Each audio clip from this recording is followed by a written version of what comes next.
দর্শক, অনেকদিন আগে আমি আপনাদের বলেছিলাম যে তারেক রহমান দেশ ছেড়ে পালাবেন। মানে তার যা অবস্থা এখন, তাকে দেশ ছেড়ে পালাতেই হবে। এখন দেশের মধ্যে আভ্যন্তরীণ অবস্থা খুব খারাপ। এক তো হচ্ছে দ্রব্যমূল্যের চরম বৃদ্ধি, মানুষ অসহনীয় অবস্থায় পৌঁছে গেছে। দেশে বিদ্যুৎ নেই, কলকারখানা বন্ধ হয়ে যাচ্ছে, হাতে অর্থ নেই, আমেরিকার প্রবল চাপ, তারপরেতে ভারতের অসহযোগিতা। এক মাস আগে আমি একটা খবর করেছিলাম, একবার সবে, যে 128 কোটি টাকায় দেশটা বেচে দিলেন ইউনূস। সেই সময় আপনারা অনেক কথা আমায় লিখেছিলেন। আজকে কিন্তু সেই আলোচনাটাই আপনাদের দেশে হচ্ছে। আমি অনেক আগে বলি তো, ওই জন্য এখন আমি আবার স্মরণ করিয়ে দিলাম। একটু ব্যাকে গিয়ে দেখবেন আমার ভিডিওগুলো, সেখানে লেখা আছে 128 কোটি টাকায় দেশ বেচে দিলেন ইউনূস। তো এই যে এখন গোলামি চুক্তি, আমেরিকার প্রচন্ড চাপ মাল নেওয়ার জন্য, এদিকে হাতে পয়সা নেই, ভারতের চূড়ান্ত অসহযোগিতা, তারপর হচ্ছে দেশের মধ্যে সেনাবাহিনীর মধ্যে ঢুকে গেছে সন্ত্রাসবাদ। বিভিন্ন জায়গায় সেনাবাহিনীর লোকজন কেউ পালিয়েছে, কেউ গা ঢাকা দিয়েছে, কেউ অ্যারেস্ট হয়েছে। তিনি বুঝতে পারছেন যে কোনো সময় তার উপরে প্রাণঘাতী হামলা হতে পারে। এই অবস্থায় তারেক রহমান দেশে থাকার ব্যাপারে মনস্থির করতে পারছেন না। আমাদের এখানে কূটনৈতিক মহলে যে জল্পনাটা হচ্ছে, শুধু শুধু জল্পনা তো হবে না, কোথাও কোথাও একটা ধোঁয়া তো বেরিয়েছে, খুঁজতে খুঁজতে আগুন বেরোবে। তারেক রহমান দুদিন আগে আপনাদের সেনাপ্রধান ওয়াকারুজ্জামানের সঙ্গে দেখা করেছিলেন। আপনারা খবর নিলে জানতে পারবেন সত্য না মিথ্যা। তারেক রহমান তার সঙ্গে দেখা করে তাকে একটা সম্ভবত প্রস্তাব দিয়েছেন। দেখুন, যে খবরটা আমাকে দিয়েছে ভারতবর্ষের বাংলাদেশ দেশ থেকে, সেই লোকটা বিশ্বাসযোগ্য, কিন্তু 10টা খবরের মধ্যে একটা খবর ভুল ঢুকিয়ে দেয়। ফলে অন্যের ওপরে যে আস্থাটা আছে, এর উপরে অতটা আস্থা আমার নেই।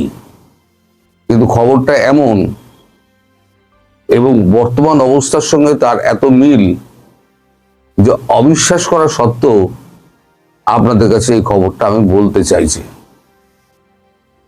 এটা কতটা সত্যি কতটা মিথ্যে সেটা ভবিষ্যৎ প্রমাণ করবে, আমি তার দায় নেব না। কিন্তু যেহেতু খবরটা আমার কানে এসছে, আপনাদের জানিয়ে রাখার দরকার। হয়তো সত্যি হলেও হতে পারে।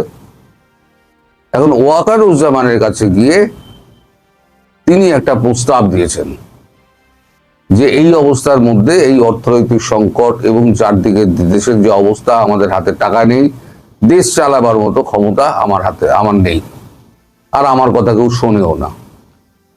সেক্ষেত্রে আমি আপনার পরামর্শ চাই। আপনি একটা নিরপেক্ষ সরকার গঠন করুন, ওই আপনাদের কি বলে না, তদারকি সরকার টাইপের একটা ব্যবস্থা করুন। আমি তার হাতে ক্ষমতা দিয়ে আমি চলে যেতে চাই, এবং সেটা যত শীঘ্র সম্ভব। তবে তার 4-5টি শর্ত আছে। শর্তগুলো কি? 1 নম্বর শর্ত হচ্ছে তাকে এবং তার মন্ত্রিসভার কিছু মানুষকে সেফ প্যাসেজ দিতে হবে। নাম্বার 2, তার এখানে যে সম্পত্তি রয়েছে, সেই সম্পত্তি অক্ষত অবস্থায় থাকবে। তার বিরুদ্ধে 3 নম্বর, তার বিরুদ্ধে যে সমস্ত মামলা আছে, সেই সমস্ত মামলাগুলোকে অফিসিয়ালি প্রত্যাহার করতে হবে। এবং নিশ্চিত করতে হবে পরবর্তীকালে এই মামলায় তিনি আর, তার বিরুদ্ধে আর কোনো মামলা এই ধরনের করা যাবে না। এইরকম গোটা 4-5 শর্তবর্ত উনি দিয়েছেন। ওয়াকারুজ্জামান সব শুনেছেন। অন্তর্বর্তী সরকার একটা গঠন করুন আপনি, তার হাতে ক্ষমতা দিয়ে আমি চলে যাব। কারণ ইউনূস যা করেছে, বাংলাদেশকে গোলামির জায়গায় ঠেলে দিয়েছে এবং বাংলাদেশে দুর্ভিক্ষের পদধ্বনি কিন্তু শোনা যাচ্ছে। একটা পয়সা নেই, কিন্তু সব ব্যাংক থেকে ধার করে দেশ চালানো হচ্ছে। এই যে ব্যাংকের থেকে ধার হচ্ছে এবং মুদ্রা ছাপানো হচ্ছে, তাতে দেশের অর্থনীতি তো 12টা বেড়ে যাবে। অর্থনীতিবিদরা বলতে পারবেন যে দেশে সোনার উপরে নির্ভর করে টাকা ছাপানো হয়, তার হাতে মজুদ কত সোনা আছে তার উপরে নির্ভর করে টাকা ছাপানো হয়। এবার সোনার ভান্ডারের থেকে যদি বেশি টাকা ছাপানো হয়, তাহলে পরে অর্থনীতি ডুবতে আরম্ভ করবে। এক সময় আপনাদের অর্থনীতি, মানে আপনাদের 100 টাকার মান ভারতবর্ষে 70-72 টাকা ছিল, এটা আপনারাই জানেন। এখন বর্ডারে আসুন, 40 থেকে 42 টাকার বেশি আপনারা পাবেন না। আরো যদি 1 মাস যায়, তখন সেটা 30 টাকায় নেমে যাবে, 30 বা 32 এরকম কোন একটা টাকায় নেমে যাবে। তার মানে অবমূল্যায়ন টাকার যেভাবে হচ্ছে, তাতে এর অবস্থা, বাংলাদেশের অবস্থা ইরানের মতো হবে। ইরানের অর্থনৈতিক অবস্থা জানেন তো? একটু শুনে রেখে দিন যে 1 লক্ষ রিয়াল, ইরানের 1 লক্ষ রিয়াল ইজুগাল টু ভারতবর্ষের 717 টাকা। 1 কোটি রিয়াল যদি আপনি, 1 কোটি এখন রিয়ালের নোট ছেপেছে ইরান, 1 কোটি রিয়াল যদি আপনি পকেটে নিয়ে বেরোন, তাহলে আপনার 1 সপ্তাহের বাজার হবে না। এইরকম অবস্থা ইরানের।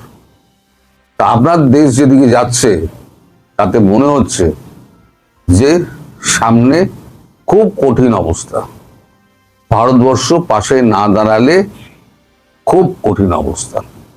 এতদিন যারা দিল্লি না ঢাকা ঘুরে বেড়াতেন না, আপনাদের সামনে সে দিল্লি না ঢাকা, মানে সেই লোকগুলোকে আমি এখন খুঁজে বেড়াই,